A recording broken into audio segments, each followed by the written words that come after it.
Have fun with it or let it go.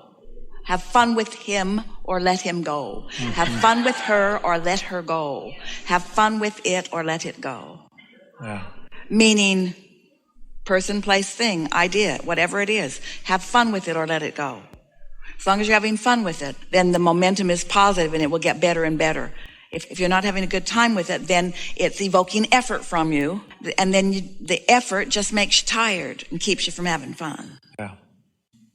We can tell that we're having a pretty strong conversation about effort versus trusting, about letting it be rather than making it be. And it's also a strong conversation or evidence of a belief. It's sort of like pushing the noodle. It's the difference between allowing it to unfold and trying to make it unfold. And there's a belief within you, it's within a lot of people, that says, my attention to it and my effort factor are what are going to make this go.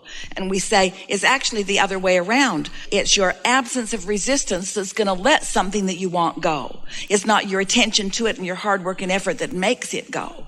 And people don't get that because there is a certain action factor that does make the difference. In other words, you could line people up with something to move from one place to another, and a strong person could pick it up and move it faster than a weaker person. Someone more determined is going to move that physical thing further. But that's not the game you play in. You're playing in a game of higher stakes with faster currents and energies and bigger repercussions and bigger results than just moving something from one place to another. So don't let yourself be confused about what a little bit of mediocre action can accomplish in relationship with what true alignment to the energy that creates worlds can accomplish. And sometimes people sacrifice their alignment and all of that power for just using their brute strength or willingness to dig in with their minds to accomplish something. Did you hear that? And you know how you can tell the difference? By how it feels. If it feels hard, it isn't working. If it feels hard, you're working. It isn't working. Allowing the universe to provide is really what you're wanting to have at the basis of all of this. You're thinking things into being. You're not doing things into being.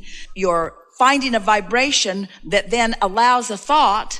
And when you receive the thought, which inspires an action, that's a whole other thing than making something happen by realizing that you've got to dig in and make it happen. Can you feel the difference? It would be like saying, I've lived enough life to know what I want relative to, let's say, a relationship. Just stay with us for a moment.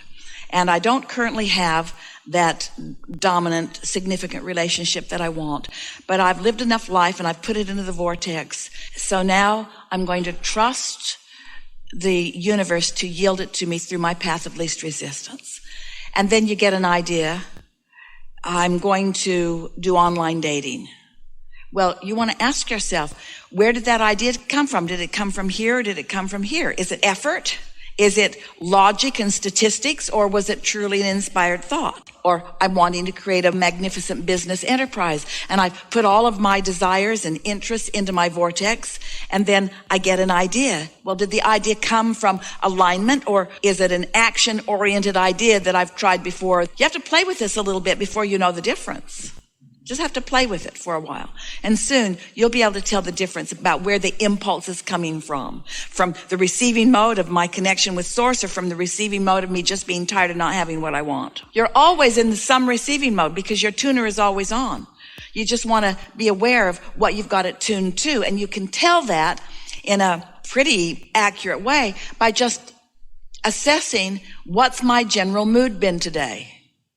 If I've been just sort of awkward in my being and ornery and disappointed about life and discouraged and halfway depressed, it's a pretty good sign that every idea you got came from here, not here. What's my mood? And if that's been your mood, then when you go to bed tonight, say, I'm going to leave these thoughts and these moods somewhere else, because while I sleep, the momentum of all of that will subside. And when I awaken, I'm going to be in a new place. And then when you wake up, acknowledge that you're in a new place. And if you can find time to meditate for 15 minutes, and we know you can, quiet your mind and reset yourself, and then notice how this day plays out. We've been talking about meditation with you all a lot today, and we know that these are only words to you until you've actually quieted your mind and gotten to that place where you are actually feeling detached from your body and where you can actually feel yourself feeling different than you have felt in terms of consciousness, and where you're detached enough that you really can't tell your toe from your nose. In other words, you can feel that you're in that different space, and then an idea occurs to you and feels good when it occurs, and then produces really good experience as you follow through with it. Until you've actually had that experience, then you don't know what we're talking about here. You haven't personally and consciously accessed the energy that creates worlds for your personal creation. And so Esther's been noticing there are a couple of people in her life that she really likes a lot and thinks a lot about, and they are often presenting to her a conundrum that they can't quite work through. And she's been wanting so much for them to discover the magic and the clarity and the power of meditation, but they just don't quite go there. They just don't quite go there. Someone gave her a really good analogy the other day. It's like getting in your car to go somewhere and refusing to bring your keys. So you almost got it all right. You went to the garage, you got in the vehicle, you opened the garage door, but you refused to bring your keys. So as you come into your physical bodies, it is natural for you to want to uplift. It is natural for you to want to make a difference. The message that we keep bringing to you over and over again is that you make the difference by reconnecting to this same energy, not by getting all mixed up in the variety of wants and needs that surround you. And so what happens as groups of people like you gather who are consciously aware that you are teachers to the core of your being. You call yourself healers and teachers and uplifters. In other words, these are the labels that you give to yourselves. You come, you don't mean to, it's just sort of a natural byproduct of this mindset that you gather up. You come into an attitude of service. You want to be of service to others. And we want you to understand why there are cross currents in that attitude of service. Because I've come to serve others. What's the basis of it is, I'm going to find my connection and I'm going to do for you what you haven't figured out how to do for yourself. Which sort of flies in the face of your actual intent to come together and be uplifters. Can you feel the cross current in that? We could write 15 or 20 books. We could do it all today, in fact, about what service is and why it usually doesn't work for the one who is serving or for the one who is being served. Because when you say to someone, I do this for you because I see you can't do it for yourself, it's kind of like, oh, thanks a lot. Thanks a lot, but I'll take it anyway. You know how we were just talking about how the birds will come as non-physical messengers. And often after someone that you love makes their departure or reemerges into non-physical and you feel that they are gone to you. And often their non-physical beingness will engage a bird or some other nice available critter to bring a message to you. And when you see that bird or that whatever it is just come and look right at you, you for a moment know that that was a message that came from your dearly departed. Sometimes you know that. It happens all the time.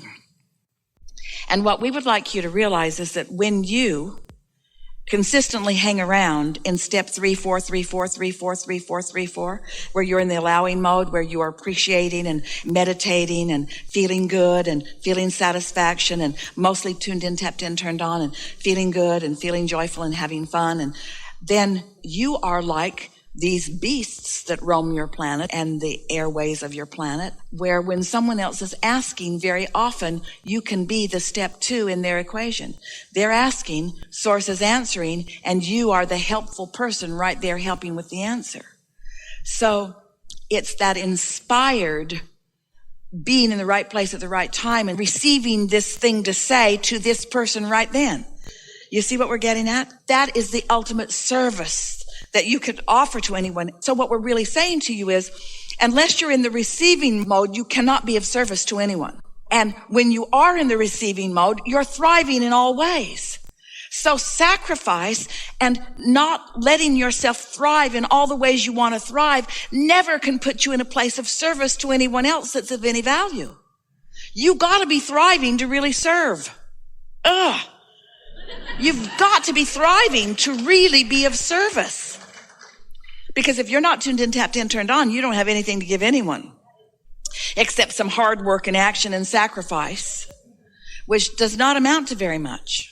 What you're saying to us is, I have a lot of thoughts about this one, and I'm not willing to give up all of these thoughts that I've had about this one, but I want it to respond differently to me, even though I'm pretty much thinking the same thoughts that I've always thought about it. So I'd like it to be different than it has been being, even though I want to think about it in the same way that I've been thinking about it. Yeah. And you just can't get there from there. But there is something that we want to give to you that we think might free you from this sort of mismatch of thoughts.